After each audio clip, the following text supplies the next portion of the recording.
Cooper. Another mystery buried deep in the hills of eastern Washington keeps resurfacing. A bottomless pit said to be a pathway to the paranormal. What if a camera was lowered into a hole so deep, so silent, and so strange that what it captured terrified the world? This is the story of Mel's Hole, a place the government insists doesn't exist. But the witnesses, the missing files, and the blurred maps suggest otherwise. Before this is over, you'll hear of disappearances, cover-ups, and discoveries so unnatural they defy the laws of science itself. If you're ready to follow the trail to the very edge of what we know, subscribe now, turn on notifications, and stay with us until the end. Because once you hear this story, you can't unhear it.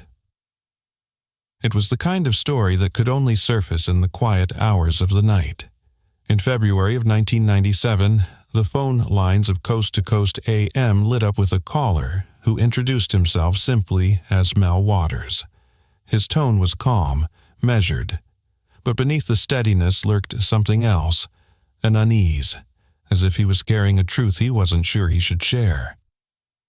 Mel explained that he lived near Ellensburg, Washington, on a piece of property with an unsettling secret. At the far edge of his land was a hole, just a hole in the ground at first glance, but unlike anything he or anyone else had ever seen. It wasn't lined with stone or concrete. No visible bottom caught the light. Instead, it was a shaft that seemed to plunge into pure blackness. Curiosity became an obsession. Mel decided to measure it himself. He tied a weight to a spool of fishing line and began lowering it into the darkness. The line slipped through his fingers for hours. 1 mile, 2, 5, 10. At 15 miles, he stopped. Not because he'd reached the bottom, but because he had run out of line. What chilled him most wasn't the depth, it was the silence. Every object he'd tested, from heavy rocks to old televisions, vanished without a sound. No echo, no impact, no return. The animals seemed to know something. Dogs refused to approach it, pulling away with their tails tucked. Even the air felt different, thicker, heavier, as if pressing against the skin. Locals had used it for years as the ultimate disposal site. Garbage, rusted metal, dead livestock. The hole accepted it all without protest, swallowing everything whole. Native American stories spoke of a cursed ground here, a place not meant for people. Mel's amateur experiments yielded no answers, only the same endless descent, the same unbroken dark. Somewhere in the hills of Washington, there's a place that defies reason, waiting, silent, and impossibly deep. And if it truly has no bottom, what might be waiting at the other end? The story might have ended there, an eerie curiosity traded between insomniacs and late-night radio listeners, but the hole had a way of pulling attention to itself. Not long after Mel's call aired, strange things began happening near his land. Neighbors reported the appearance of unmarked vehicles parked along the back roads, vans, dark SUVs, trucks with no plates. Men in plain clothes but moving with military precision were seen pacing the property line. They didn't speak to locals, didn't ask questions, they simply watched. Then came the barricades. Mel's access to his own land was cut off under the guise of a plane crash investigation. The official line claimed the area was unsafe, danger of debris, fuel contamination, maybe even unexploded ordnance.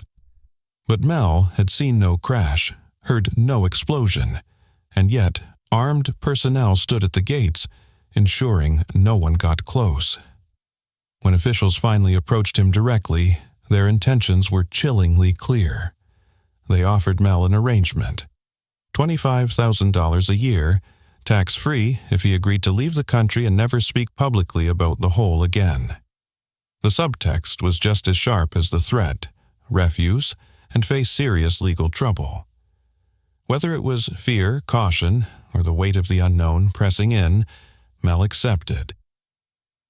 Soon he was on a plane to Australia, far from the cold air and shadowed fields of Ellensburg.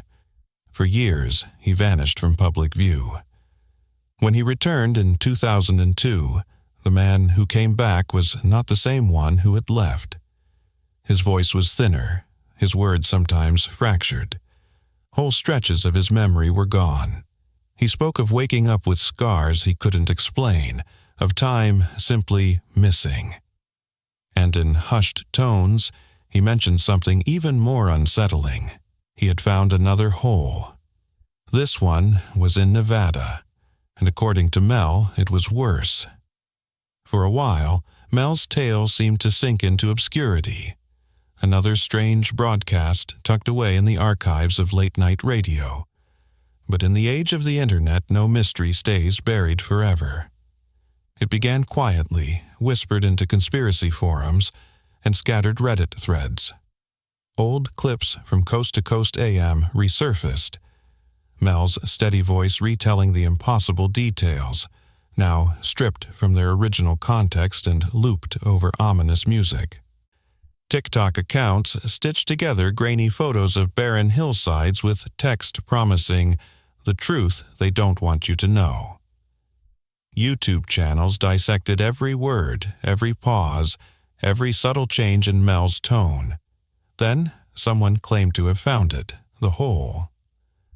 Using half-forgotten GPS coordinates floating around the web, self-styled investigators pored over aerial and satellite imagery. And there it was.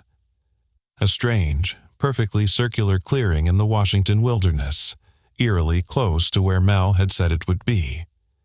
No trees, no buildings, just emptiness. But the real shock came later. On newer versions of those same maps, the spot was gone, blurred into an indistinct smear, as if deliberately erased. That single act ignited a wildfire of speculation. Some were convinced it proved alien involvement, the clearing a hidden construction site for something not of this world. Others swore it was evidence of top-secret military testing, gravity manipulation, experimental weapons, technology beyond the public's imagination. More fringe voices whispered about dimensional rifts, unstable portals, or ancient vaults built to imprison something that could never be released. And through it all, one question lingered like a shadow no one could step out of. If the hole wasn't dangerous, why go to such lengths to hide it? By 2023, the legend had become too tempting for some to ignore. A small, determined team of 5 set out to find answers once and for all. A mix of documentary producers, skilled drone operators, and a pair of hardened skeptics who believed they'd return with nothing more than dusty footage and a good laugh. They arrived with gear that would have made Mel's early fishing line experiments seem like children's games. A high-strength industrial winch, a 4K low-light camera, a thermal and infrared sensors, and hundreds of feet of heavy-duty cable. This was to be the most methodical, transparent investigation yet. At first, everything seemed ordinary enough, until the drone descended past the reach of daylight. The walls were startlingly smooth, almost polished, lacking the rough, jagged texture of natural rock. They looked built, carved with precision. Then came the temperature readings. Instead of climbing with depth, as science predicts, the numbers plummeted. The deeper they went, the colder it became, each reading more unnatural than the last. Minutes later, the sensors picked up something stranger still. Faint pulses of light far below, rhythmic but uneven, like the flicker of some buried breathing machine. Magnetic and electrical readings began to spike. Compasses spun lazily in circles, refusing to settle. At roughly 580 feet, the camera caught something that made every person in the monitoring tent go still. In the wavering glow of the drone's lights stood a figure, tall, impossibly thin, unmoving, watching. Before anyone could react, the video feed cut to static. The team hauled the cable back up. The drone was intact, but its storage card was empty. No images, no video, not even a corrupted file. They left that night without finishing the descent, their bravado gone, their skepticism replaced by something colder, the certainty that whatever was down there had been aware of them. Despite the investigators' shaken state, fragments of their footage somehow found their way online. A 2-minute clip began circulating, first in fringe Discord channels, then on Reddit, and eventually bleeding into TikTok and YouTube. It was grainy, uneven, and eerily quiet, but it was enough to spark a frenzy. The anomalies were undeniable. Viewers watched as the drone descended, and the temperature readings plunged, the numbers falling faster than the depth counter. In the darkness, faint flickers of light shimmered like the slow inhale and exhale of something alive, or the deliberate pulse of a coded signal. The walls seemed to glisten, black and glassy, like obsidian polished by an unseen hand. Then came the audio. Beneath the whir of the drone's rotors was a low hum, deep enough to rattle headphones. It shifted slowly, becoming something almost like whispers, too faint to make out, yet structured enough to feel intentional. At the 1:47 mark, the shadow appeared. One frame, it wasn't there. Then it was. Tall, thin, motionless. Its proportions felt wrong, as though stretched by some unseen distortion. And then the feed dissolved into static. Attempts to upload the clip were plagued by strange issues. Files corrupted mid-transfer. Devices spontaneously wiped. Entire accounts banned within hours.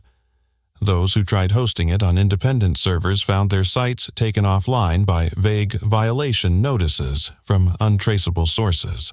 Within a week, the original video was gone. Only blurred screenshots and half-remembered descriptions survived. But in its absence, the theories multiplied. Some believed the hole was no hole at all, but a vault, a constructed prison. Others whispered of a sentient void, an intelligent anomaly aware of anyone who approached it. A few pushed further still, claiming it was evidence of a dimensional fold, where space itself twisted into something our minds weren't built to understand. And somewhere, the shadow waited, unseen but not gone. In the weeks that followed, the trail went cold. Not by accident, but by design. One by one, the members of the 2023 expedition began to vanish from the digital world. Social media accounts deactivated. Email addresses returned error messages. Even professional websites tied to their names were quietly scrubbed. It was as if they'd never existed. Meanwhile, the site itself changed. A high chain-link fence appeared seemingly overnight, topped with razor wire and warning signs with no agency logos. Unmarked trucks patrolled the perimeter in slow, deliberate loops. Locals reported that anyone who lingered nearby was approached within minutes and told, politely but firmly, to leave. Satellite images told their own story. The once clear aerial views of the area were now smeared into gray nothingness. It wasn't the random pixelation of poor resolution. It was precise, deliberate, targeted. Again, no explanation came, no news reports, no official acknowledgement, just silence. Then, as abruptly as he had appeared in 2002, Mel Waters vanished again. But not before one last whispered claim of a third hole. This one, he suggested, might not even be in the United States. His cryptic statement ended there, leaving the question to gnaw at anyone who had followed the story this far. Speculation filled the vacuum. Some believed the holes were biological, vast, sentient sensors placed to observe humanity. Others saw them as prisons, built to keep something inside rather than out. A few dared to imagine a global network of connected voids, stretching across continents like arteries beneath the earth. And the darkest theory of all suggested the entrances themselves were predators, wearing the illusion of a simple opening to lure the curious inside. If that's true, then the real mystery isn't where the holes lead. It's what's already come through. What if Mel's hole was never just a hole? What if the depth was only a distraction, meant to keep our eyes fixed on how far down it went, rather than what might be able to climb its way back up? The stories, the footage, the disappearances, they point towards something that doesn't care if we understand it. Something patient, watching, waiting, and if even half the theories are true, if the holes are connected, if they are prisons, if they are living, then this isn't a mystery buried in a patch of Washington dirt. It's part of something far older, far larger, and still unfinished. Because in the end, maybe the real question isn't what's down there. It's how much time we have before it's not.